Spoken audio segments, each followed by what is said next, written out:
एक दिन हजरत मरियम अलैहिस्सलाम ने अपने बेटे हजरत ईसा अलैहिस्सलाम को बुलाया और कहा, बेटा मुझे कुछ फल खाने का मन कर रहा है, तुम जाओ और मेरे लिए कुछ फल ले आओ। उस समय हजरत ईसा अलैहिस्सलाम और उनकी माँ हजरत मरियम अलैहिस्सलाम एक सूनी कुटी में अकेले रह रहे थे, जहां आसपास कोई घर नहीं था। माँ के आदेश पर हजरत ईसा अलैहिस्सलाम फल लाने के लिए निकल पड़े। इस बीच हजरत मरियम अलैहिस्सलाम कुटी के बाहर खड़ी अपने बेटे का इंतजार करने लगी। अचानक मौत के फरिश्ते हजरत आजराइल अलैहिस्सलाम उनके सामने आ गए।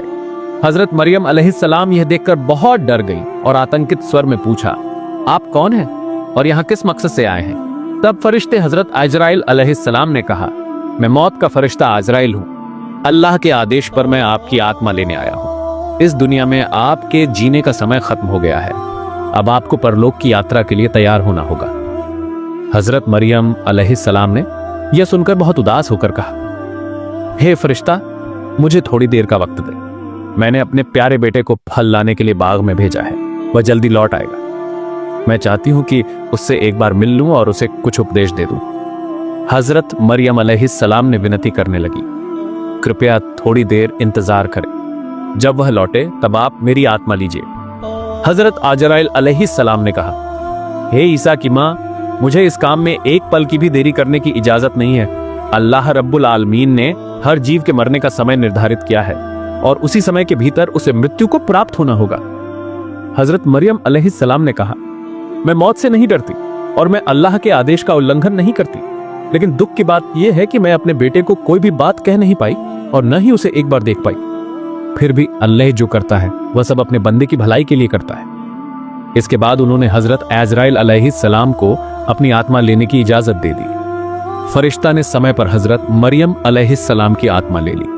कुछ समय बाद हजरत ईसा अलैहिस्सलाम फल लेकर लौट आए और देखा कि उनकी मां जमीन पर लेटी हुई है। उन्होंने सोचा कि शायद उनकी मां सो रही है, इसलिए उन्हें नहीं जगाया। लेकिन जब उन्हें किसी प्रकार की आवाज नहीं आई तो उन्होंने मां को हिलाया। तब उन्होंने समझ लिया कि उनकी मां की पवित्र आत्मा ने इस शरीर को छोड़ दिया है। हजरत ईसा अलैहिस्सलाम अपनी मां की अचानक मृत्यु से गहरे दुख में डूब गए और उनकी आंखों से आंसू बहने लगे। उनकी करुणा देखकर जंगल के जानवर भी रोने लगे। कुछ समय बाद उन्होंने खुद को संभाला और समझा कि अपनी मां की दफन करने का काम करना जरूरी है, लेकिन वह ऐसी जगह पर थे जहां दूर दूर तक कोई इंसान नहीं था।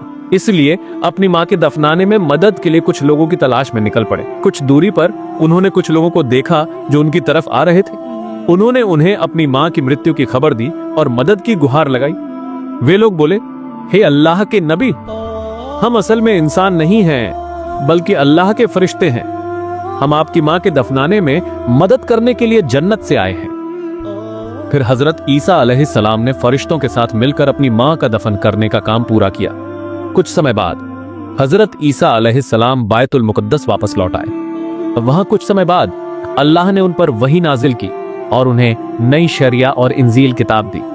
इसके बाद अल्लाह ने उन्हें आदेश दिया, हे ईसा, तुम इस नई शरिया और इंजील के अनुसार लोगों को सही रास्ते पर बुलाते रहो। एक दिन हजरत ईसा अलैहिस्सलाम एक जनसभा में खड़े होकर बोले, हे अल्लाह के बंदो, मेरे ऊपर एक नई किताब और शरिया नाजिल हुई है, इसलिए अब से तुम लोग पुरानी किताब की बातें छोड़कर नई किताब के अनुसार जीवन बिताने का संकल्प लो।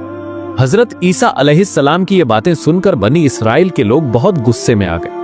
उन्होंने कहा, हमने तुम्हें हमेशा एक नेक और अच्छे इंसान समझा, लेकिन अब हमें दिख रहा है कि तुम हमारी पूर्वजों के धर्म को नष्ट करने का षड्यंत्र कर रहे हो। तुम्हारी हिम्मत तो कम नहीं है, तुम खुद एक नया शरीयत बनाकर हम पर वो थोपने की कोशिश कर रहे हो। सुन लो, हम तुम्हारे इस साजिश और तुम्हारी योजना को कभी सफल नहीं होने देंगे। अगर तुम अपने इस बुरे रास्ते से वापस नहीं आए तो हमें तुम्हें मारने पर मजबूर होना पड़ेगा। हजरत ईसा अलैहिस्सलाम ने यह सुनकर कहा, तुम मुझे मारने की धमकी दे रहे हो, लेकिन यह मेरे लिए बहुत मामूली बात है। जान लो, मैं अल्लाह ताला का एक चुने हुए नबी हूं और मेरी जिम्मेदारी है लोगों को सच्चाई और सही रास्ते पर आह्वान करना और उन्हें धर्म की दावत देना।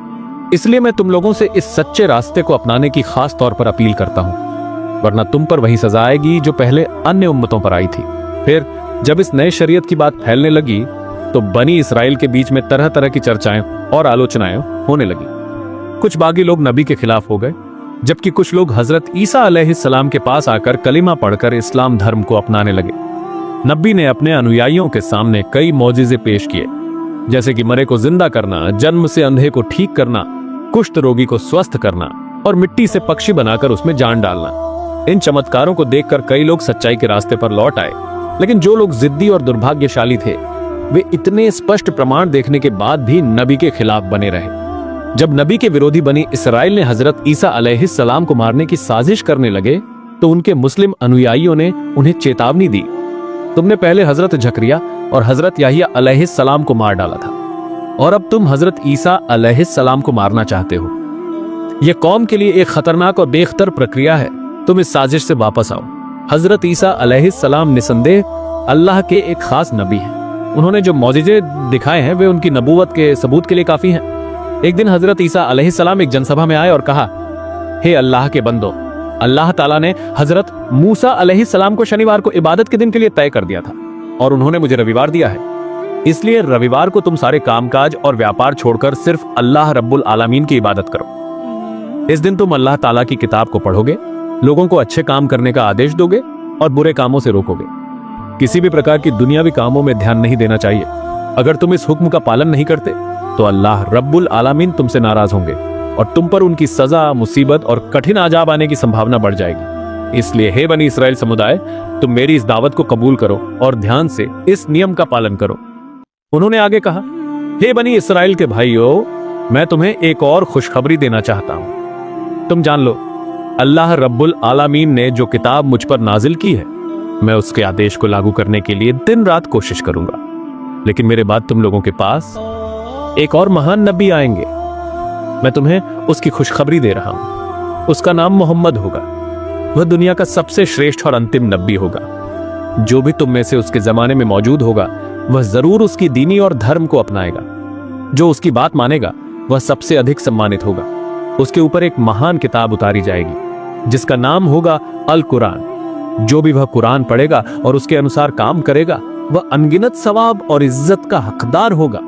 तुम लोग उस नबी पर दिल से दरूद और सलाम भेजोगे, क्योंकि वो एक ऐसा नबी है जिसका अल्लाह ताला और फरिश्ते भी दरूद भेजते हैं। अल्लाह रब्बुल आलमीन ने उसे अपने दोस्त कहा है। अगर अल्लाह रब्बुल आलमीन उसे न बनाते तो आसमान और जमीन का कुछ भी अस्तित्व नहीं होता। इसलिए तुम इससे समझ लो कि उसकी मान और इज्जत कितनी ऊंची है। मैं एक नबी होने के बावजूद उस आखिरी नबी की एक साधारण उम्मत का हिस्सा बनने के लिए बहुत उत्सुक हूं। अगर अल्लाह रब्बुल आलमीन मेरी यह दुआ कबूल करे तो मैं खुद को बहुत भाग्यशाली समझूंगा। धर्मद्रोही बनी इसराइल ने हजरत ईसा अलैहिस्सलाम की बात सुनकर कहा, देखो, यह हजरत मूसा के शरीयत को खत्म करके खुद एक नया शरीयत लागू करने की साजिश कर रहा है। इसके अलावा नए श्रेष्ठ नबी के आने की बात कहकर हमें अपनी तरफ आकर्षित करने की कोशिश कर रहा है। हम इस जाल को समझकर उसकी असली मंशा को जानने में सफल हो गए हैं। इसलिए हमें अब और देरी नहीं करनी चाहिए। इसकी साजिश की जानकारी राजा को देना चाहिए और उसकी सजा तय की जानी चाहिए। उस समय बैतुल मुकद्दस और जेरूसलम के राज्य का सम्राट बनी इसराइल के नियंत्रण में था, जो हजरत ईसा अलैहिस्सलाम और उनके अनुयायियों का घोर विरोधी था। जब बनी इसराइल में इस प्रकार का गंभीर संघर्ष का माहौल बना तो सम्राट ने हजरत ईसा अलैहिस्सलाम और उनके अनुयायियों को पूरी तरह से दुनिया से मिटाने के लिए धर्मद्रोह में जुट गया। एक दिन बादशाह ने एक गुप्त मीटिंग बुलाई जिसमें उसने कहा, हजरत ईसा अलैहिस्सलाम और उनके अनुयायियों को इस दुनिया से मिटाने का जो साजिश चल रही है उसे नाकाम करना हमारी जिम्मेदारी है। ये लोग नबियों और अल्लाह के दुश्मन हैं। तुम सब बेफिक्र रहो। इस काम में जितनी मदद चाहिए मैं देने को तैयार हूं। मैं जानता हूं कि इनका नाश करना सवाब का काम है और यदि मैं इसमें शामिल हो सकूं तो खुद को खुशकिस्मत समझूंगा। बादशाह की हिम्मत से सबने तय किया कि हजरत ईसा अलैहिस्सलाम और उनके अनुयायियों को खत्म करना है। उस मकसद के लिए उन्होंने नबी को मारने की योजना बनाई। अगली सुबह से उन्होंने हजरत ईसा अलैहिस्सलाम पर कड़ी नजर रखनी शुरू की ताकि जब वो अकेले हों तो उन पर हमला किया जा सके। धर्मद्रोही बारी बारी से पहरा देने लगे और नबी को अकेला पाने की कोशिश करने लगे। जब हजरत ईसा अलैहिस्सलाम के अनुयायियों ने देखा कि बनी इसराइल उन्हें मारने के लिए तैयार हो गए हैं तो उन्होंने नबी की सुरक्षा की जिम्मेदारी ले ली, जिससे दुश्मन उन्हें अकेला नहीं पा सके। आखिरकार बनी इसराइल ने तय किया कि नबी के साथ उनके अनुयायियों को भी मारना होगा, लेकिन क्योंकि नबी के रक्षक हमेशा बेहथियार रहते थे इसलिए उन्हें मारना उनके लिए आसान समझा गया। एक दिन हजरत ईसा अलैहिस्सलाम अपने साथियों के साथ एक कमरे में ठहरे। तब बनी इसराइल तेजी से इकट्ठा होकर उस कमरे को घेर कर हजरत ईसा अलैहिस्सलाम को मारने की योजना बनाने लगे।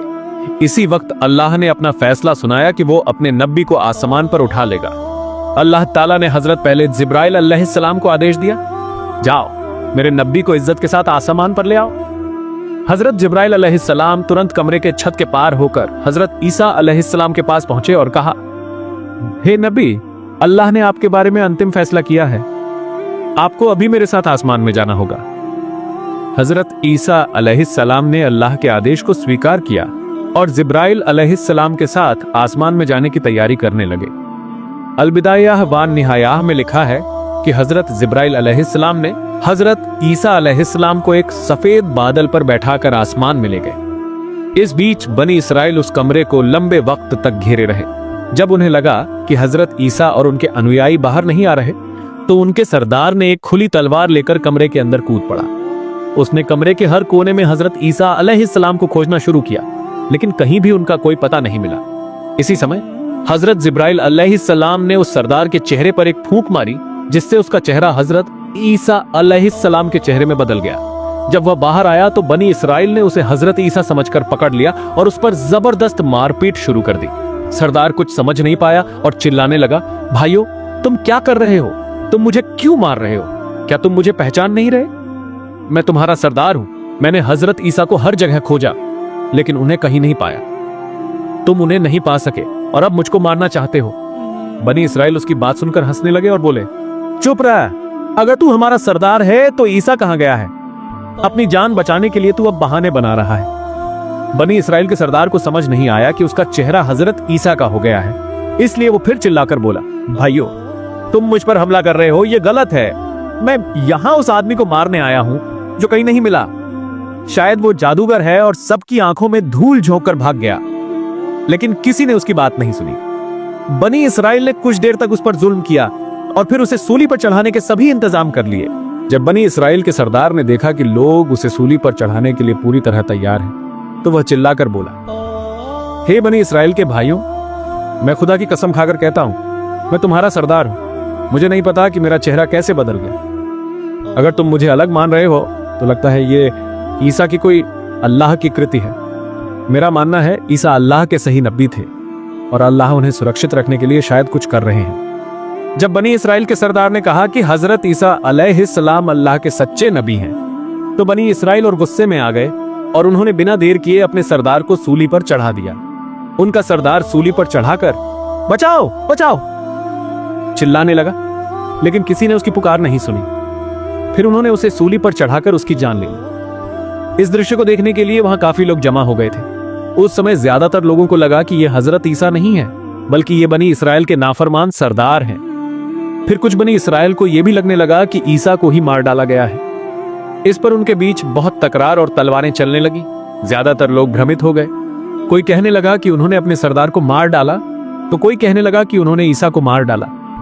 और यह सब अल्लाह रब्बुल आलामीन की एक अद्भुत लीला विलाप था। इस हालत को देखकर हजरत ईसा अलैहिस्सलाम की गैर मौजूदगी में कई बनी इसराइल हजरत ईसा अलैहिस्सलाम पर इत्माद करने लगे और उन्होंने कलमा पढ़कर हजरत ईसा अलैहिस्सलाम की शरीयत पर जीने का वादा किया। लेकिन हजरत ईसा अलैहिस्सलाम अब कहां हैं, इस बारे में सब चिंतित हो गए और कई लोग उनकी तलाश में लग गए। कई लोगों ने नबियों के खलीफाओं से हजरत ईसा अलैहिस्सलाम की असली हालत जानने की कोशिश की।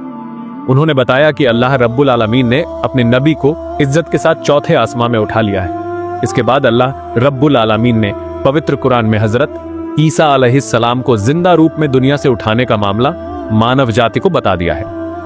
हदीस शरीफ में कहा गया है कि आखिरी जमाने में दुनिया में दज्जाल नाम का एक ताकतवर काफिर आएगा जो चौंका देने वाले कुछ दृश्य लोगों को दिखाएगा। वो लोगों के मरे हुए माता पिता को जिंदा कर देगा। अगर वो आसमान से बारिश लाने को कहेगा तो आसमान बारिश कर देगा। जमीन को फसल उगाने को कहेगा तो जमीन फसल उगाएगी। दज्जाल की ये तमाम करामात देखकर ज्यादातर लोगों का ईमान खत्म हो जाएगा।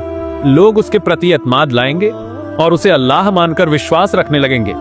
जब दज्जाल का फितना इस दुनिया में अपने चरम रूप में पहुंचेगा, तभी अल्लाह रब्बुल आलामीन उसे मारने के लिए हजरत ईसा अलैहिस्सलाम को फिर से भेजेगा। जब हजरत ईसा अलैहिस्सलाम इस धरती पर दोबारा आएंगे तो वो हमारे नबी हजरत मोहम्मद सल्लल्लाहु अलैहि वसल्लम के एक उम्मती बनकर आएंगे। हजरत ईसा अलैहिस्सलाम इस दुनिया में आकर दज्जाल को मार देंगे और मोमिनों के साथ मिलकर यहाँ एक इस्लामी राज्य कायम करेंगे। हदीस शरीफ में बताया गया है कि हजरत ईसा अलैहिस्सलाम दोबारा आने के बाद 40 साल जिंदा रहेंगे, फिर उनकी वफात होगी और उन्हें रसूल सल्लल्लाहु अलैहिस्सलाम के रोज़ा मुबारक के पास दफन किया जाएगा। अल्लाह रब्बुल आलमीन हमें हजरत ईसा अलैहिस्सलाम के इस महत्वपूर्ण घटना से सीख लेकर अपने जीवन में अमल करने की तौफीक दे।